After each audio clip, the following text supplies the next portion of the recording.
Bendecimos al Padre, damos gracias al Señor en el nombre de su Hijo Jesucristo por permitirnos estar aquí. Es un estudio anunciando de antemano que el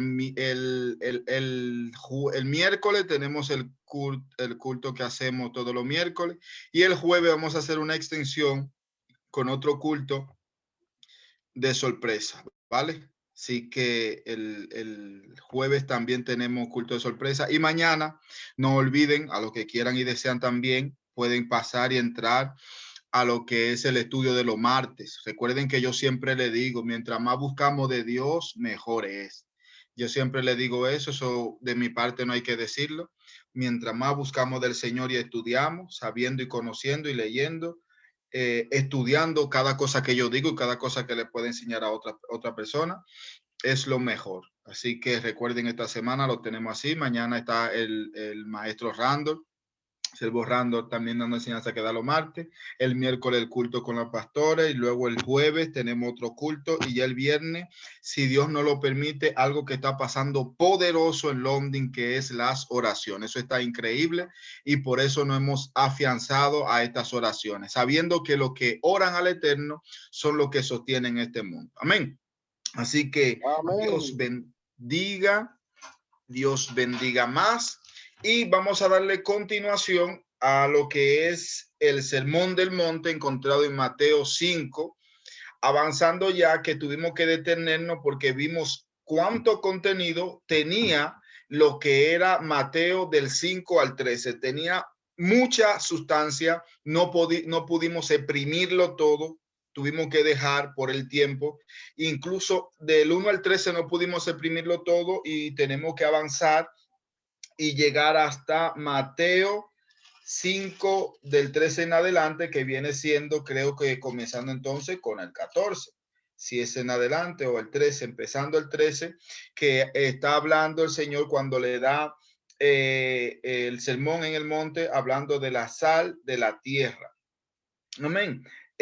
Vuelvo y hago una retroalimentación, pero muy pequeña, del Sermón del Monte, que lo primero que hablamos es que nuestra traducción dice que bienaventurado, nosotros cambiamos por la palabra original, que es del griego, que a nuestra traducción es feliz. Entonces, así que yo bendigo a todos los que son felices, según lo que dice Mateo 5.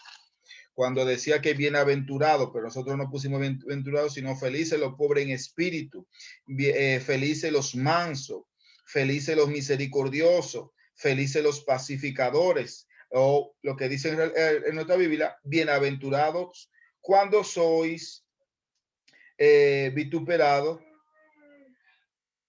por mi causa. Así que felices, y bendigo a lo que entendimos y lo que entendieron lo que es el Sermón del Monte hasta ese lado. Amén. Así que vamos a continuar una vez más. Y lo que no lo pudieron ver, esa primera parte, lo encontré en YouTube como London, la esencia de Jesús, la pueden encontrar ahí para poder verlo.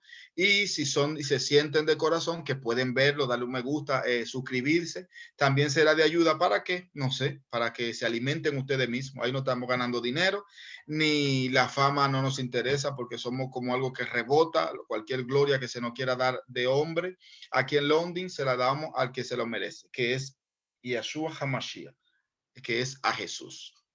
Amén.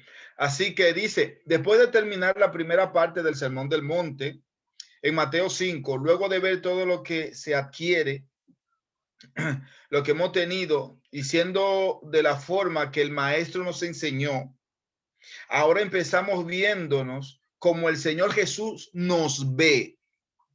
Primero estábamos hablando de la bienaventuranza, o sea, de lo de feliz. Ahora vamos a pasar a ver cómo Jesús nos ve en estas etapas de lo que es Mateo 5, 13 en adelante. Y aquí que aquí aprenderemos cómo él lo dice, que no vino a desatar la ley, sino a unirla más. Sino a unirla más, aclararla, a ponerla en orden, ya que veía que faltaba mucho por comprender por causa de algunas tradiciones judías que habían puesto por encima de la palabra del Eterno. En esto último veremos que el Señor Jesús, viendo que como maestro tenía que dar su punto de doctrina, su punto de aclaración en cuanto a la ley de Dios.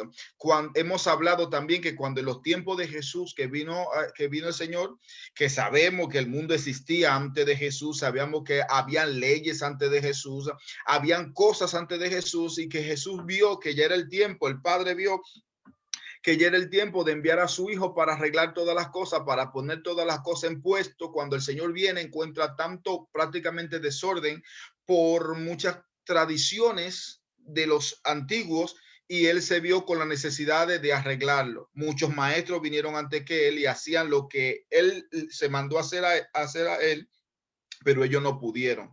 Más Jesús, cuando viene, pone la ley, la Torá, los mandamientos, los preceptos del Eterno en orden. Veremos también como los versículos bíblicos nos aclaran, al contrario, como se nos enseñó en muchas áreas, que el Señor vino a abolir la ley, y aquí nos dice lo contrario. Nos enseñaron también como que el Señor vino a pasar páginas del Antiguo Testamento, lo que nosotros llamamos Antiguo Testamento, mal llamado, porque un testamento es cuando alguien se muere, y que yo sepa, mi Dios, el Padre, nunca ha muerto. Quien murió y resucitó fue Jesús, o sea que no ha muerto para hacer un testamento.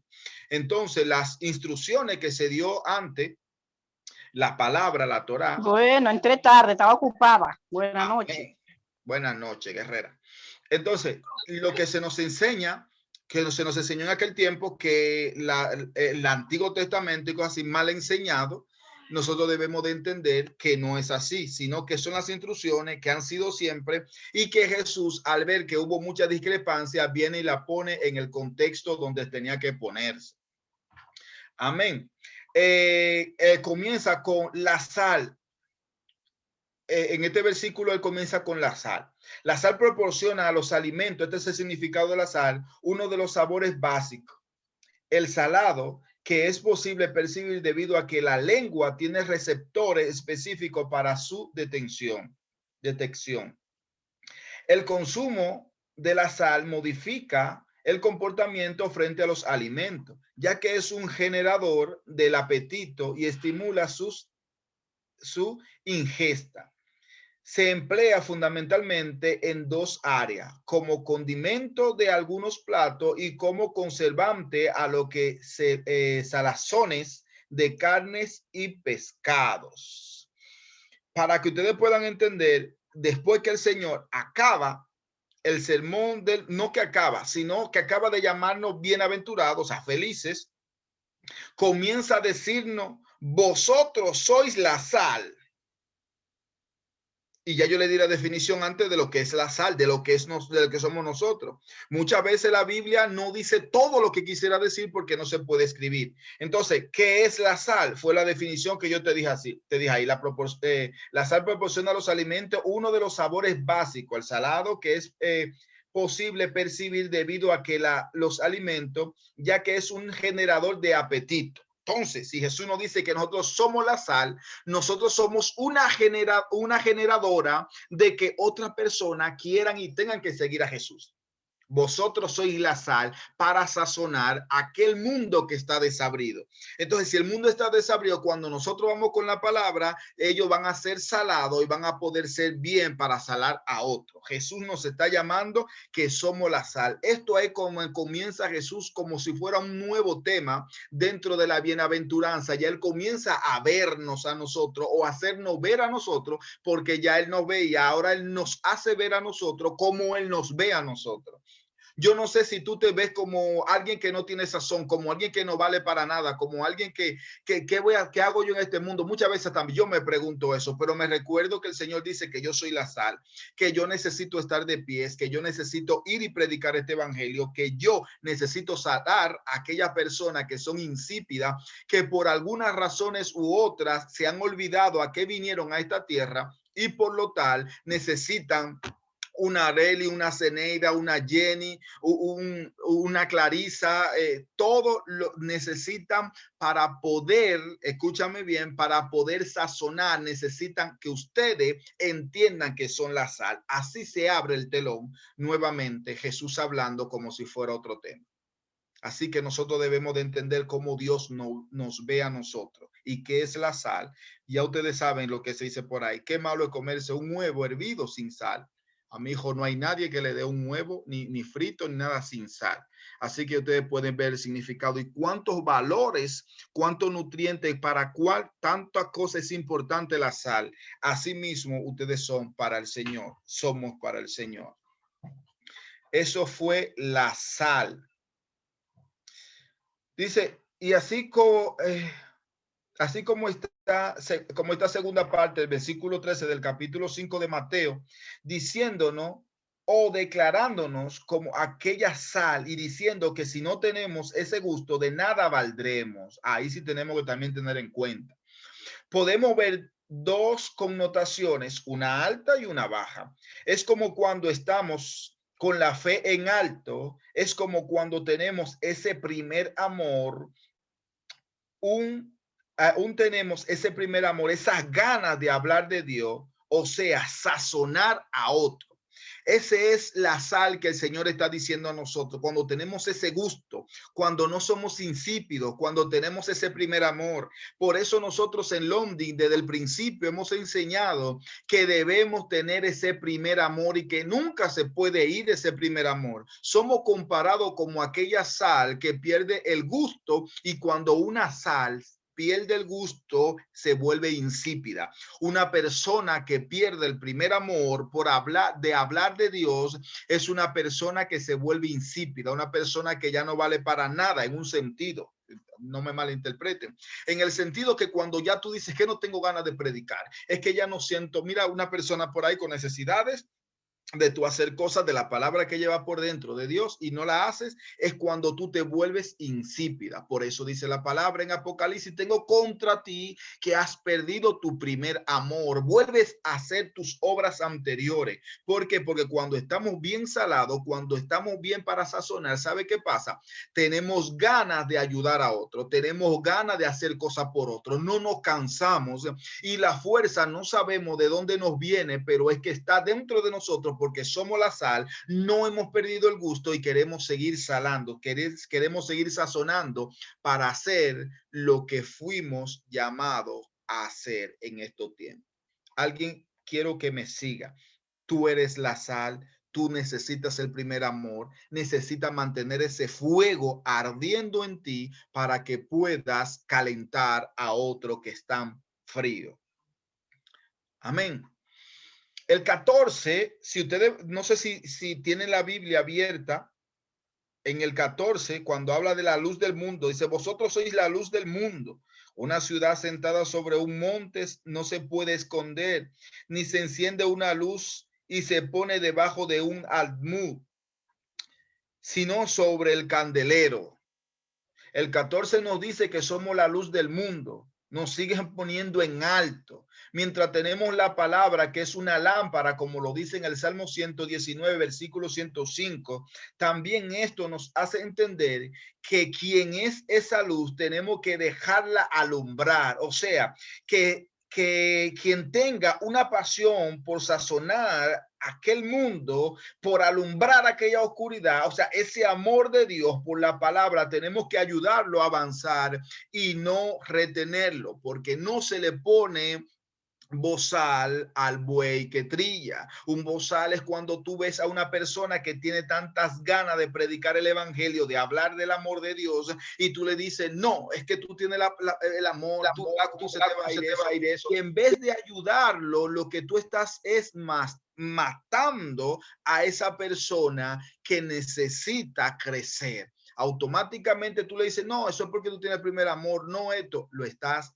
matando, está poniendo bozal. Nunca te juntes con una persona que tenga un sueño diferente al tuyo, porque entonces se verá como una pesadilla. Cuando tú tienes un sueño, tienes que buscar a alguien que sueñe como tú. Nunca busques a alguien que tenga pesadilla, porque el que tiene pesadilla siempre está asustado, siempre está nervioso y siempre está corriendo. Sin embargo, el que tiene sueños siempre está sonriente, está gozoso y tiene un amor porque cree y sabe que va a conseguir lo que Dios le prometió. ¿Alguien está aquí? Yo sé que sí. Amén. Entonces somos la sal, nos ponen en alto, somos la luz. Y si somos la luz, sabemos que hay gente que tiene oscuridad, gente que cree que con el alcohol, las drogas, la prostitución, las fornicaciones están en una luz, el dinero, ellos creen que son los mejores y que están haciendo las cosas bien. Más sin embargo, la palabra, por la palabra, nos registra que están en oscuridad y debemos de ayudarlo. Amén. El 17 nos dice, no penséis que he venido para abrogar la ley. Aquí vamos a comenzar. Es como si fuera, como si se abriera otra luz. Es un poco largo y como el tiempo apremia, y me gustaría que dejemos unos cuantos minutos para conversar y algunas preguntas contestar, quiero avanzar. Los estudios son lo que muchas personas pueden entender, versículos bíblicos, tú lo lees y también puede tener esta interpretación. Y si van en conjunto y con otros versículos, son válidas también. Dijimos que tienen de 4 a 30 interpretaciones un solo versículo bíblico. Amén. Y depende en el nivel que lo leas también. En las clases pasadas, en el estudio pasado, estuvimos en SOT también, que era en oculto, en cosas que son como reveladas, que no era solamente en lectura. Amén.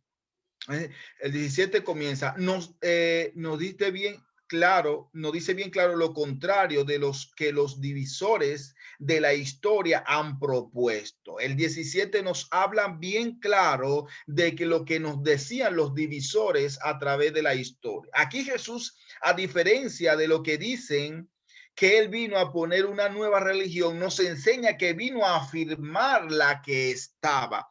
Hay personas que afirman y afirman y dicen que el Señor vino a implantar una nueva religión. Hay personas que no estudian, gracias a Dios por London, que estuvimos 2 semanas pasadas estudiando las historias, viendo de dónde viene el origen del cristianismo, el origen del evangelio, el génesis de nosotros, de dónde comenzaron las divisiones, de dónde comenzaron las historias, de dónde comenzó el cristianismo.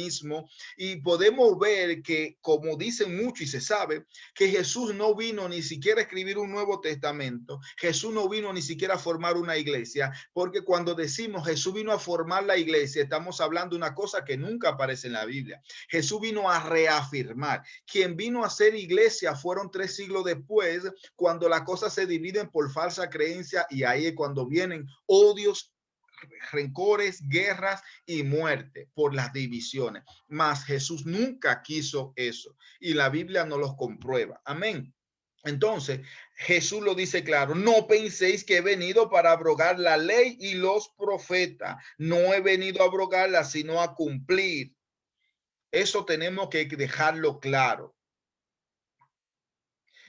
Dice el 18, no nos trata de decir que así como el cielo no se desvanecerá, así su palabra no va a pasar. Nosotros decimos que cuando el cielo pase, y es como una forma de él decir y afirmar que así como el cielo y la tierra no pasarán, su palabra tampoco va a pasar. No dice, cuando dice que ni una jota y una tilde en la tradición, en la traducción al castellano, nos muestra para poder explicar lo que encontramos en hebreo. En hebreo no hay jota ni tilde.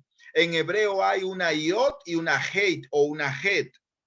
En castellano tenemos una J y una tilde. En hebreo no existe eso. En hebreo tenemos una letra pequeña que es la letra número 10, que es la diezma, que es se llama Yod, que es una letra pequeña, y una Het, que es una de las letras también un poco grande.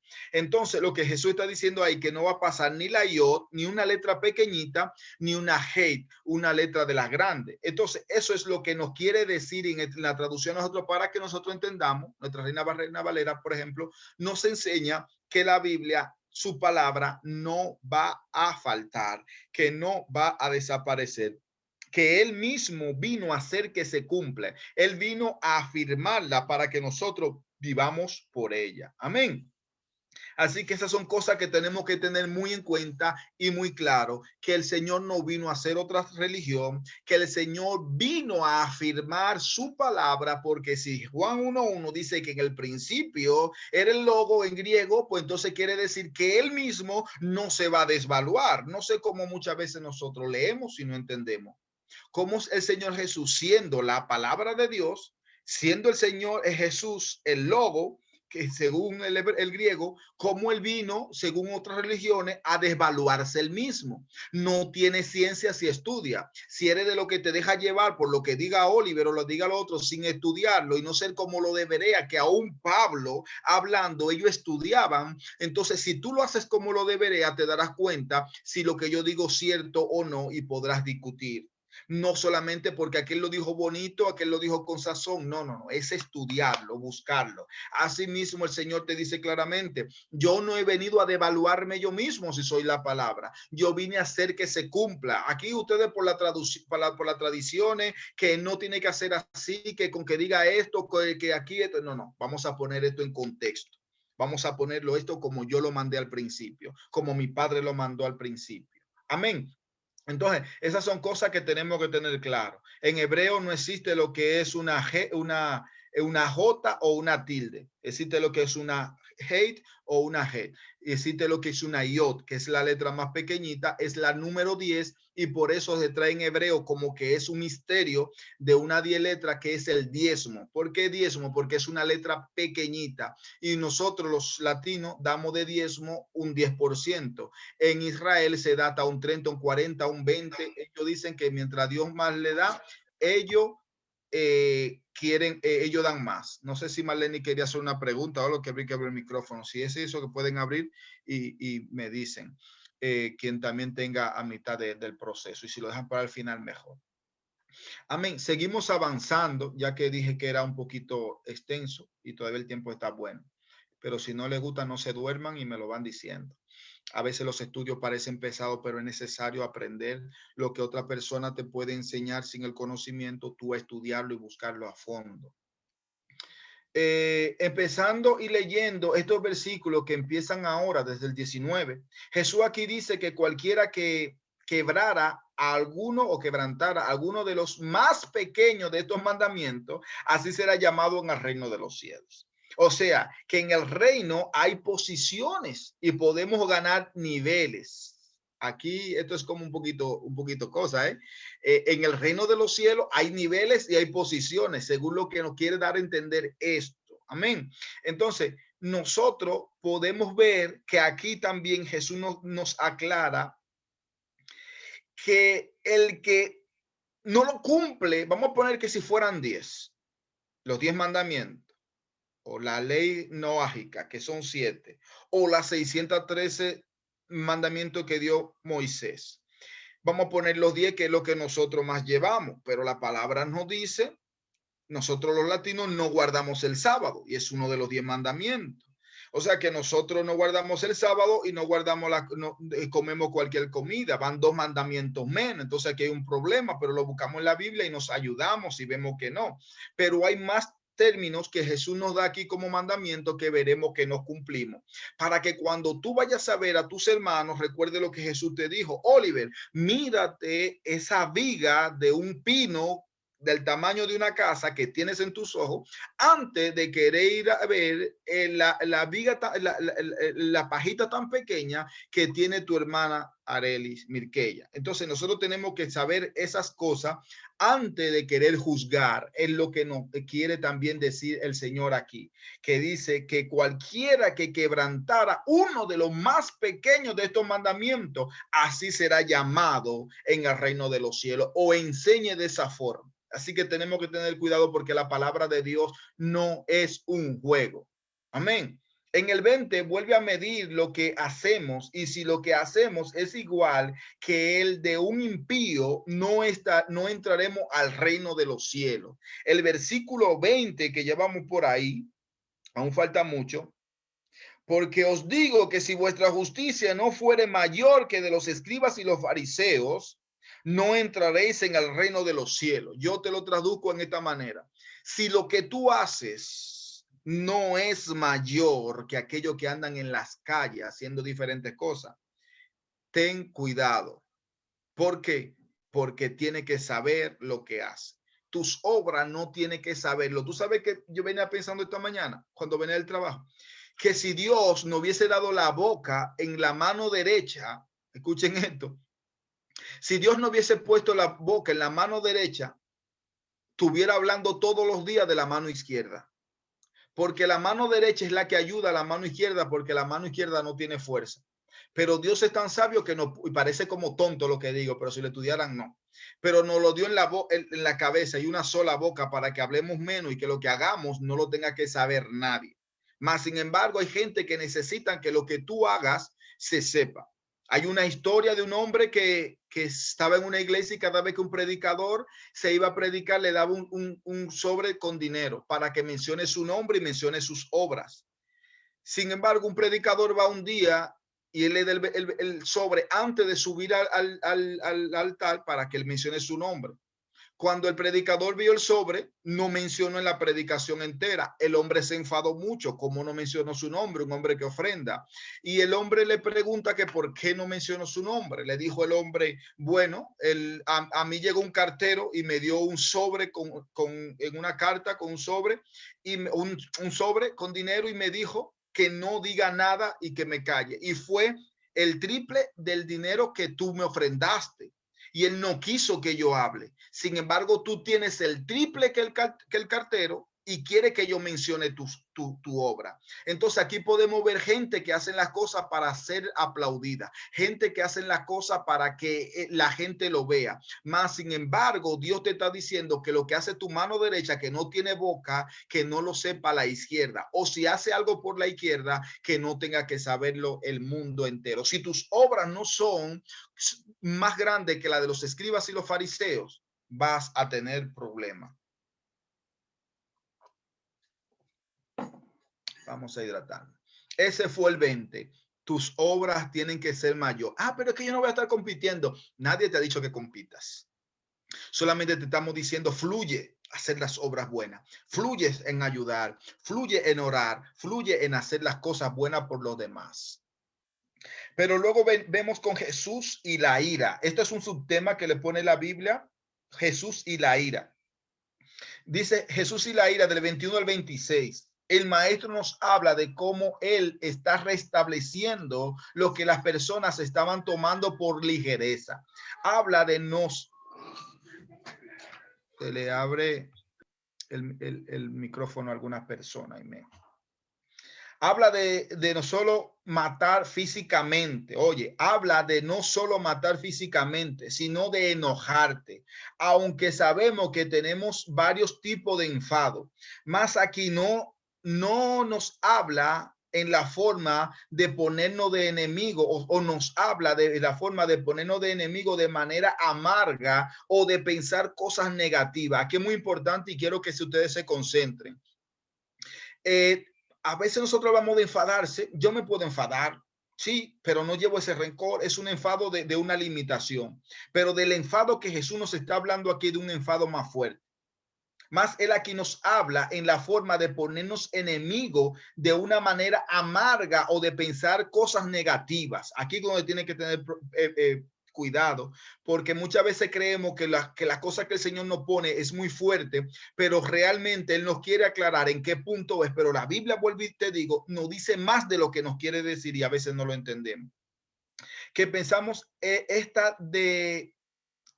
pensamos cuando pensamos así tan amargamente de ponernos de enemigo a una persona, de desearle hasta la muerte a tu propio prójimo, a tu propio hermano, a tu propio amigo, porque te has enfadado. De esto es lo que no habla, y habla de las palabras tales como no decirle necio o fatuo.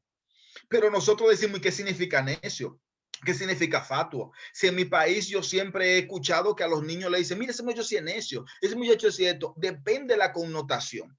Un paréntesis, desde México me escribieron el domingo, un varón de México, y me dice, Oliver, ¿qué significa una palabra que tampoco puedo decir aquí?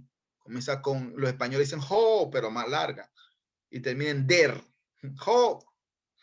Entonces él me dice, ¿qué significa esta palabra? Porque se la corrijo a mi esposa para que tenga una boca santa prácticamente, pero ella no me hace caso. Yo le expliqué, mira, lo que pasa es que los mexicanos son colonizados desde los indios en su tiempo por los españoles, ¿no?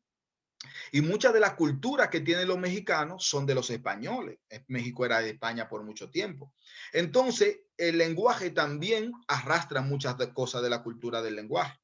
Aquí tú puedes escuchar hablando por teléfono en la oficina, en donde quiera, con esta palabra, que para nosotros es como decir co, terminando en ñeo, en Santo Domingo. Y en las esquinas tú ves que lo dicen y la gente lo dice y la gente lo dice. Y depende cómo tú le des el sentido. La gente se enfada, la gente se enfada, lo ve como una mala palabra. Igual que ho, terminado en der, también puede ser. Y yo le he dicho, depende cómo lo pone, porque muchas veces uno dice, ho, tal, pero no me haga esto. Ho, no haga esto. ¿Sabes? Depende cómo lo uses, es una ofensa o es una mala palabra. Y ahí le expliqué. Asimismo viene esta palabra en nosotros, la palabra necio, que también en nuestro país lo usamos, o la palabra fatuo. El término de necio es sinónimo de torpe, porfiado, terco, obtuso. Es decir, es una persona que con el fin de llevar a cabo sus ideas o planes, hace lo que él quiere. Por eso aquí Jesús dice, no llames necio, pero para yo, en mi entender, lo que el Señor no quiere decir es, tu boca tiene poder, y cuando tú le estás llamando de esta manera, que también estamos hablando de enfadarte y de toda esa cosa, necio, a un hermano le estás declarando estos, ¿cómo se le dice? Estas formas a una persona que quizás no lo tiene. Y el Señor te está prohibiendo que en tu enojo le estés diciendo necio o fatuo a un hermano, que es un término, o estos términos de necio es sinónimo de torpe, le está llamando torpe cuando le dices necio, en una forma, como dije, de decir la J y D al final, o la C con la ño al final.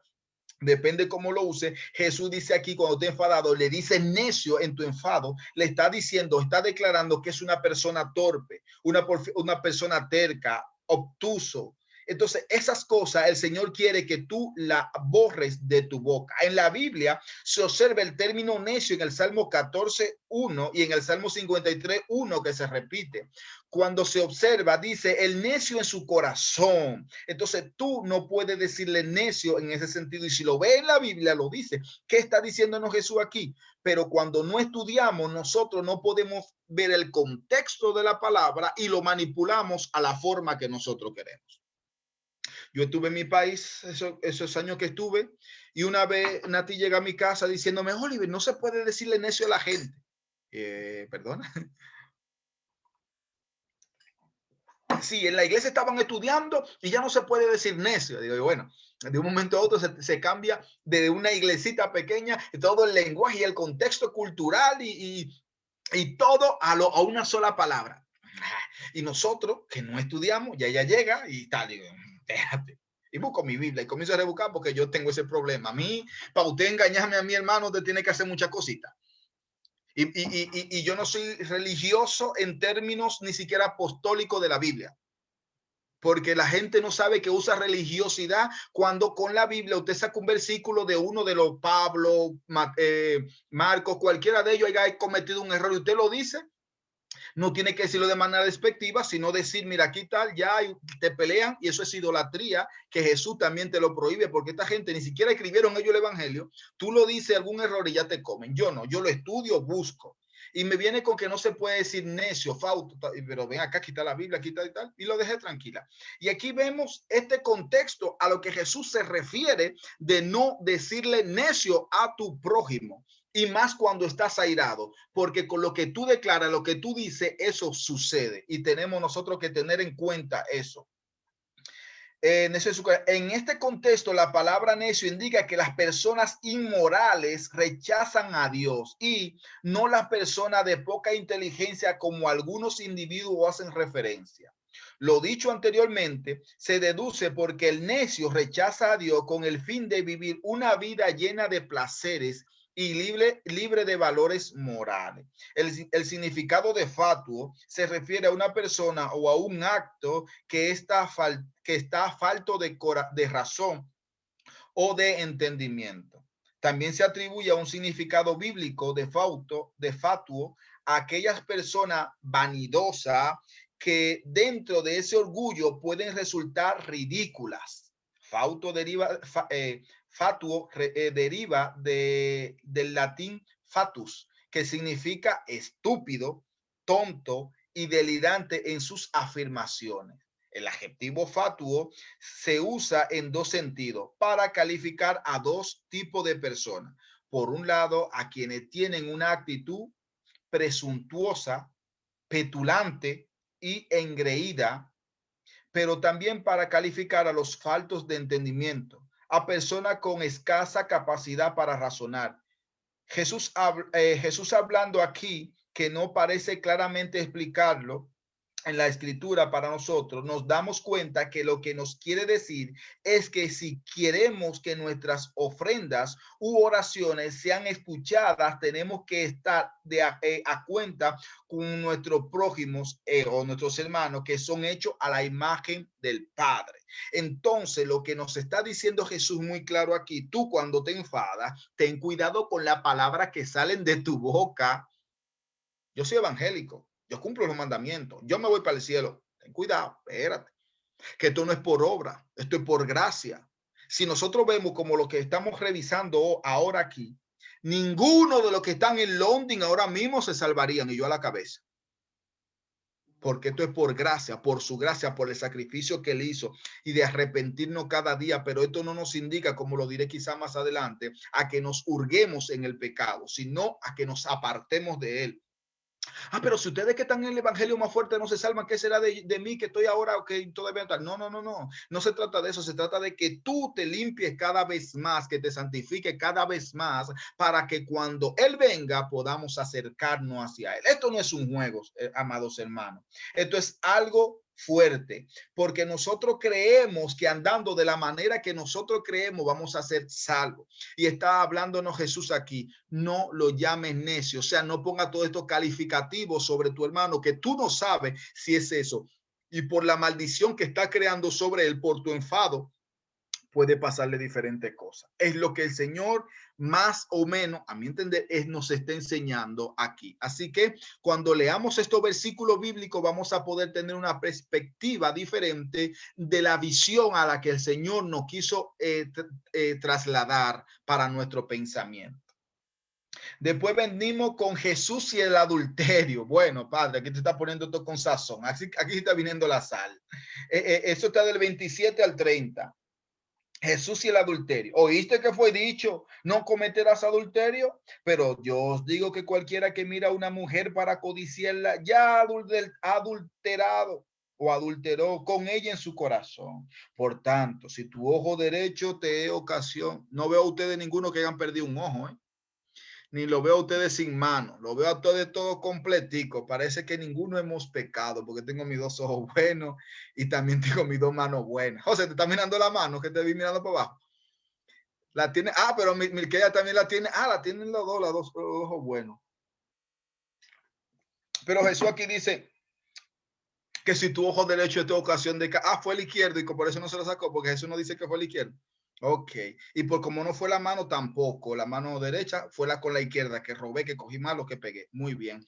Aquel hombre que, como no fue la izquierda que mencionó, no dice nada. Como aquel hombre que cuando dice que te dé la otra mejilla, ese hombre le dio en la galleta, lo tumbaron por el suelo, se levantó, puso la otra mejilla y volvieron y lo tumban por el suelo. Y cuando se levantó, le dio este tremendo pecozón al hombre que lo tumbó. Uno que está ahí siempre mirando, que siempre es curioso, le pregunta, ¿y por qué usted hizo eso? Porque la Biblia me dijo a mí que le dé cuando tenga una mejilla, que le dé la otra. Pero después de ahí no me dijo más qué hacer, así que yo actué. Así hay muchos que somos sabios. Como la Biblia no nos dice una cosa, la hacemos nuestro libertinaje. No. Vamos a aprender lo que la Biblia nos quiere decir, aún en pequeñas cositas nos está diciendo un mundo. Aquí el 27 al 30 pareciera que solo le habla a los hombres. El que mira a una mujer, no solo al que comete el acto de adulterio, sino que mira a una mujer y la codicia en su corazón. No solo al hombre le habla a la mujer también, porque la mujer sabemos que tienen sus debilidades, igual que los hombres. Las mujeres miran, los hombres miran, pero Dios pone siempre un apartado en aquel cuerpo humano que hizo, que se llama el hombre. En aquel cuerpo humano él conoce las limitaciones y por eso dijo claramente el 27, oíste que fue dicho, no cometerá, pero yo os digo que cualquiera que mira a una mujer para codiciarla y adulterar, ya adulterado en su corazón, que, o sea, el apartado que nos da y que si tú la miraste, frénate de no codiciarte y de no mirarle en una cama a la mujer de tu prójimo o a otra mujer. Entonces, o al otro hombre. Ahí es que Dios siempre nos da esa salvación, sabiendo que somos carne y que somos débiles, que aunque la miremos, tratemos de no llevarla a otros lugares. Como dije de los versos anteriores, como estos de ahora, nos damos cuenta que somos salvos por gracia, no por fuerza ni por obra, la cual no debemos de dejar de hacer, porque somos la sal y la luz de este mundo, y como tal tenemos que seguir haciendo las cosas que Dios nos manda. Bueno, estamos casi terminando, no os desesperéis. Lo cual nos dice que nos la cual no nos dice que nos abandonemos al pecado, sino a luchar por santificarnos más. Pero Oliver, ¿cómo es que tú estás diciendo que es por gracia que somos salvos y me estás mandando a que luche en contra del pecado? Claro, porque la gracia te va a alcanzar a ti cuando tú empieces a correr como Elías mandó a correr acá, que se le pasó. Entonces, cuando tú empieces a correrle como Josué, como José, que le salió corriendo a esa mujer, y como vimos a muchos de los profetas que salieron corriendo, hay momento de correr, y el momento que yo te pido hoy es que corras al pecado. Ay, que las mujeres son muy tal, que tal. Yo corro al pecado, pero no hablemos solamente de mujer. Córrele a la lengua larga que quiere salir de ti tantas veces a chismosear. Córrele ese oído tan grande que se te para como a mí cuando quiero hablar de chisme. Córrele a coger lo ajeno, a mentir, a blasfemar, a dejar de orar. Corre a todas esas cosas que te apartan de Dios. Pero Oliver, es por gracia, claro, pero tú tienes que dejarte que la gracia te alcance para poder ser salvo. Y una de las maneras que tú puedes hacer que la gracia te alcance es cuando tú comienzas a correr y Dios ve que no es con tu fuerza, pero con la poca que tiene, te apartas del pecado. Yo veré a Dios, yo seré salvo. Por eso Kelvin dice cada rato, también lo he dicho, lo digo muchas veces, que la gente cree que el cielo es un cubo de basura, un zafacón donde va todo el mundo. Mentira, usted puede ser familia mía, pero si usted murió en contra de lo que dice la palabra de Dios, yo no soy quien por tenerte tanto amor para enviarte en contra de lo que dice la Biblia para el cielo. Yo lo siento por ti, lo siento por mi dolor, pero yo no hice el cielo, yo no soy San Pedro que tengo la llave en el cielo. El que no va, no va. El que no cumple, ¿quién verá? ¿Quién subirá a tu santo templo, Señor? El limpio de mano y puro de corazón, el que no ha elevado su alma a cosas vanas. Pero Oliver, si tú eres evangélico fuertemente, José, si tú eres evangélico fuertemente, Mirquella, si tú eres evangélico fuertemente, ¿cómo es que tu hermana se va a perder? Tu hermano se va a perder. La salvación es individual. Dígaselo al pasitico. Él también tiene que correr. No seamos hipócritas. No veo a nadie andando con un brazo menos ni un ojo menos para tú comenzar a querer decirle al que tiene una pajita en los ojos que está en pecado, que tal, pero tú no te ves a tremenda viga. No veo a un hombre que haya cortado su mano derecha diciendo en señal yo he hecho la cosa mala. No veo a un hombre evangélico en la iglesia tuerto diciendo es que mi ojo derecho me hizo ver para una mujer y hasta quizás me masturbé o hice cosas malas, porque hay gente que lo hace, pero se arrepienten, y ahí es donde yo hablo de la gracia. Me quedan dos cositas. Jesús y el divorcio. Esto es un tema de doctrina, son doctrinales. Por eso, gracias a Dios que el London es privado y sabe que esto es un estudio y lo pueden estudiar. Las iglesias enseñan unas cosas. Yo no vine aquí a doctrinar iglesias ni a doctrinar a ustedes, solamente para que estudien y le despierte la hambre de poder continuar. Y si luego en privado me preguntan mi punto de vista, también se lo doy claramente. Dice Jesús y el adulterio. No, y Jesús y el divorcio. Es el 31 al 32. También fue dicho, cualquiera que repudia a su mujer, dele carta de divorcio. Pero yo os digo que el que repudia a su mujer, a no ser por causa de fornicación, hace que ella adultere. Y el que se case con la repudiada, comete adulterio. Esto es una cosa que hay que explicarlo bien. Por eso es lo que fue. Solo por causa de fornicación, en el versículo 31-32 nos los dice. Pero Pablo, hablando en el 1 de Corintios 7, 11 y 12, dice que el que se divorcie se quede solo, refiriéndose a un mandato que Jesús dijo que no lo encontramos en la Biblia, porque lo que nos escriben los sinópticos, los evangelios, nos hablan de cuando Jesús habla de la repudiada. o no sabemos a cuál mandamiento, porque el más claro es el de Mateo 5, 31, 32 que estamos leyendo aquí, pero dice que se quede solo el que se divorcie, porque que un punto es el que comete error y el otro punto es el que no comete nada, según el que estamos leyendo aquí. Dice, a no ser por causa de fornicación hace que el adulterio, y el que se casa con la repudiada comete adulterio. O sea, está hablando, pero en términos siempre femenina. No sé por qué, pero también puede hablar en términos masculinos. Si yo soy el que cometo adulterio, yo soy el que me quedo sucio, yo soy el que quedo con el pecado, yo soy el que me quedo manchado. Y si mi mujer me deja a mí, ella queda limpia y según la Biblia se pudiera casar, pero el que se casa conmigo se va a casar con todo el pecado que yo tengo. Eso es lo que yo entiendo aquí. Pablo, la referencia que nos da en Primera de Corintios 11:12, de hablando de Jesús, tendríamos que ver ese contexto más a fondo de la historia, Biblia o libro que se perdían, porque lo que entendemos que Pablo se refiere puede ser de Mateo aquí o de cuando Jesús dijo, pero habla del que repudia y se casa con, de la repudiado porque cometió error y se casa con ese sí está mal, pero el que quedó, el que no hizo nada y dejó a la que pegó los cuernos o al que pegó los cuernos, sí tiene derecho a casarse porque está limpio y no tiene el don de continencia. Ese soy yo. Amén. Después dice Jesús y los juramentos. Estos versículos 33 al 37. Se nos quiere decir que veamos y sepamos que nuestra palabra tienen que ser de una representación de este reino, de un representante de este reino, que aunque te decapiten, tu palabra sea la misma. Hay evangélicos que hoy dicen pan, pero mañana dicen casabe. Hay evangélicos que hoy dicen vino, pero después dicen aceite. Nosotros tenemos que tener una sola palabra y la única palabra que tenemos que tener es la palabra del sí, sí y el no, no. Ya es tiempo de que tu palabra sea de un representante del reino de los cielos. Ya es tiempo de dejar las excusas. Hay gente que le dicen una cosa o cometió un error, mil excusas, o mil palabras, o mil diferentes, o mil tal, tal. Con mi jefe aprendí yo una cosa, que mi jefe como encargado que me puso, aunque mis compañeros cometen error, el culpable soy yo. Y te dirán, pues así no se vale, y yo no lo acepto eso. Pero él lo que me quiere dar a decir es que aunque ellos cometían el error, el responsable de ese error soy yo porque yo tenía que estar vigilándolo. Yo a él no le puedo decir, mira, fue fulanito como en chisme, porque yo soy el cabeza en ese lugar. Entonces, asimismo, el Señor nos pone a nosotros como la luz y la sal de este mundo y nuestra palabra tiene que ser una porque no se vale doblece. Termino con esto. El amor hacia los enemigos del 38 al 42. El Señor nos trata de persuadir a que seamos humildes, no contenciosos o no de aquellos que si le pisan un dedo arman una buena. Y ustedes saben cuál es la buena.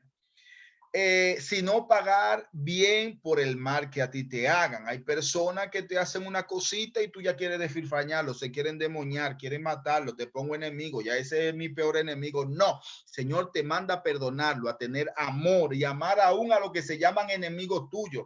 Y una cosa que le digo a Lomdin ahora mismo es, si tú esta noche te pones a orar, y ves que no puede orar porque Milqueya me hizo algo malo, y yo quiero mencionar el nombre de Milqueya y lo que me sale un nudo en el corazón, quiero mencionar a José y me sale un nudo en el corazón, usted lo que es un impío, iba a decir con una M grande y una to al final, pero no, no es mía. Usted lo que es un señor impío que tiene que arrepentirse, que es por gracia, correr de ese pecado. Si usted ve que usted no puede orar por alguien, que usted tiene un nudo por algo, usted tiene una falta de perdón. Y la Biblia aquí nos sale hoy que tenemos que perdonar para que nuestras oraciones sean aceptadas. Y gracias a Dios que por su gracia que Oliver está aquí en esta noche, porque si no fuera así, tuviera yo muy, muy lejos, porque a muchos de nosotros nos falta la falta del perdón que Dios nos envía aún con lo que nos hicieron daño. Del 43 al 48 nos enseña que la recompensa no está solo en amar a mis amigos, sino a demostrar el bien y el amar al que me hizo el mal. Y dice que para que seamos hijos, esta palabra es importantísima, que para que seamos hijos, o sea, para que no parezcamos al Eterno, esto es tremendo. Tenemos que imitarlo. Un hijo hace lo que ve hacer al Padre. Voy a terminar con esto, faltando un versículito que no pasa nada, que no dejemos. Si usted es uno de los que no hacen lo bueno, usted no es hijo de Dios. Yo soy hijo de Dios, pero odio. Yo soy hijo de Dios. Yo canto alabanza, escribo palabras, yo tal y tal, pero tengo rencor, tengo odio, tengo celo, tengo cosas. Usted no es hijo de Dios. Yo lo siento. Es la palabra. Usted no es más importante. Oliver no es más importante que le pegue a su mujer, que le maltrate a sus hijos, que no haga las cosas buenas. Oliver, que lo que andes odiando. Y digo, es hijo de Dios. Mentira del diablo. Usted lo que es un hijo del diablo, dice la palabra. Porque los hijos de Dios hacen la cosa buena. Los hijos de Dios no tienen malas palabras. Los hijos de Dios no tienen chisme. Los hijos de Dios, usted para ser hijo de Dios, te dice Jesús, para ser hijo de Dios, para ser un imitador de Dios, usted tiene que hacer las cosas buenas. Tiene que ser imitador del Padre. Y el Padre no odia. El Padre no tiene malas palabras. El Padre no pega. Pero el Padre mandó a matar y mandó esto. No comparen, no mezclen, no se salgan del contexto original de las cosas, que no somos ya muchachos, para justificar sus malas palabras, su celo, su pelea, su contienda, sus iras. No. Usted quiere ser hijo de Dios, imítelo y será hijo de Dios. Baruch Hashem. Dios le bendiga y Dios le guarde. Vamos a comenzar con las preguntas y las respuestas. Así que vamos a salirnos del grabado. Bendecimos a todos aquellos que vayan a ver este video. Dios te bendiga. Espero que sea de bendición y que entienda que para ser hijo de Dios tiene que imitarlo. Y para imitarlo tiene que hacer lo bueno, porque Dios es santo. La gente dice 3 veces, pero se quedaron cortos. Dios es infinitamente santo. Esa es la realidad. Así que si quieres entrar al reino de los cielos, apréndete a ser santo. Dios te bendiga y Dios te guarde. Shalom.